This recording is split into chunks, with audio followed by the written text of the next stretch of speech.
We recently made a sweet red wine that was like a beginner's, make it in the bottle kind of thing. Well, today we're going to taste it.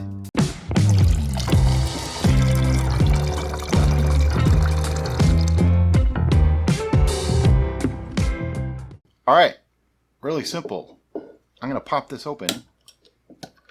Notice, no loud pop, no carbonation, shouldn't be carbonated. And we're going to use the little bottle because that way we feel good. We drank a whole bottle of wine now. By the way, people seem to think that we get drunk during these tastings. No. It takes a little more than this to get either of us drunk. We are naturally silly and ridiculous people. Yeah. Okay, so here we go. First, clarity. Well, it's cold. We have condensation. It's so condensating. It's hard to tell, but it looks like it's got some decent clarity. I wouldn't call it crystal clear. There's a slight haze to it, but it's okay. When I look down from the top, I can see through it. It's not like crystal ruby clear, but it's pretty clear. I mean, it's a nice color. Yeah, beautiful color. Everything about that is just really pretty. On the smell, it's just fruity, sweet, like a sangria smell. Yeah.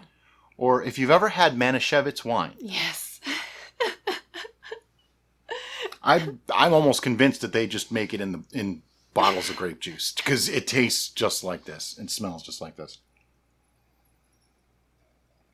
It smells really nice. It's very fruity. It's not overly anything, like just nice and fruity. This is very light-bodied.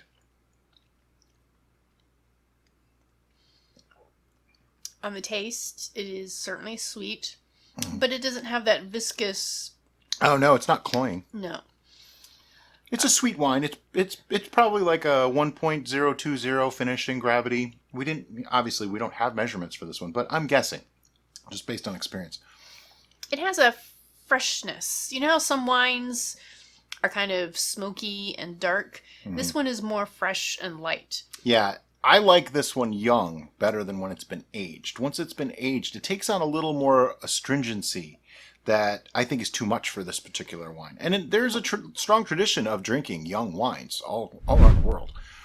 So wine like this is really done everywhere. As far as pairing, easy, because this is kind of our go-to wine for dinner. Yeah, this is our table wine. Particularly when Brian is making something Italian with a tomato base. So it's like 5 days a week. So the fresh brightness of this pairs perfectly with tomato sauces, whether it be pizza, a marinara, you name it. I usually dump a little bit of it into the sauce I'm making, so it actually adds to it that way too. It works really well also with peppers. Like if you're doing a fajita, the sweetness and the fruitiness of the pepper pairs really well with the freshness of this wine. So basically it works really well with Italian food and Spanish food or Mexican food. Really, really, really nice with that.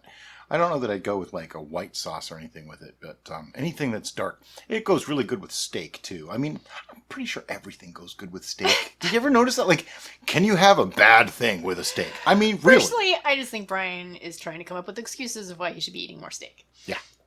But, yeah, it'll go fine with steak. It's not my favorite pairing. I like this more with the peppers and the tomatoes. It's great with pizza. It's ridiculously good with pizza. Yeah, it almost shouldn't be. Yeah, it's kind of silly. Whereas I like the richer, darker, drier beverages with the red meats, personally. Yeah, I can agree with you there. I see both sides to that. I mean, I like a really dry red wine with steak. And I would not have made that statement 3 years ago. Yeah. So, palates change. Also, if you just enjoy a simple glass of red wine, this works fine on its own. I'd like to say something, though. A couple of people made comments like that we made Pruno and stuff like that. This is not Pruno. Pruno is made using bacteria and things like that. Really questionable sanitary practices, really questionable materials. We used a perfectly safe, perfectly sanitary container. That container was sterile when I opened it. So there's no questionable practices there. I added bread yeast, which is not a questionable product. Everybody uses it all the time.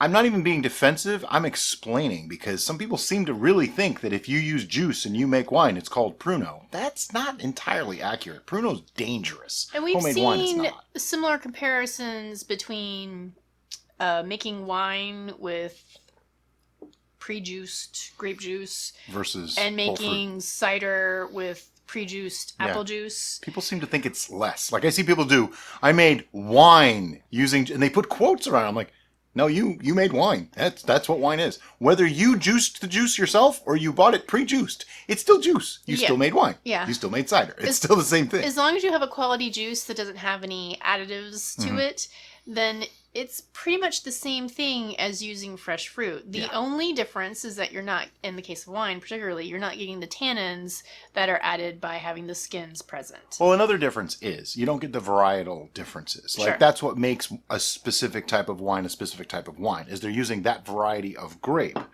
Where with grape juices, unless you buy varietal grape juices, you're not getting that. Like we're just getting grape. We don't know what kind of grapes they are. More than likely it's Concord. Yeah, and you know what? I don't care what kind of grapes it is. It tastes good. I don't make this for a specific name or a specific variety of wine. This is called country wine or table wine or made wine. This is just stuff to do around the house. I'm not trying to make I don't even know. Okay? I'm not even trying to make some named frou-frou variety of wine. I'm just trying to make something good. And that doesn't mean that we don't have appreciation for those things, because we totally do. It's just we don't live in the region where those are made, and we don't have accessibility to those specific types of grapes in order to make those wines. Plus, we grow grapes, and I can tell you what, it's a whole lot easier to take a jug of juice and make wine than go outside in 95-degree weather when the grapes are ready, pick them, wash them, mash them. Oh my God, it's a lot of work, and it takes about 20 pounds of grapes to make 1 gallon of wine versus just 2 jugs. I know that's why I go that way. It's so much easier. And we're not trying to go on a rant here. This was by no means supposed to be a rant. It was just supposed to be clarifying the differences and how, whether it's actual fruit or pure juice from said fruit, you're still making wine. At the end of the day, life is short. Make wine however you want. As always, thanks for watching, guys. Have a great day. Bye-bye.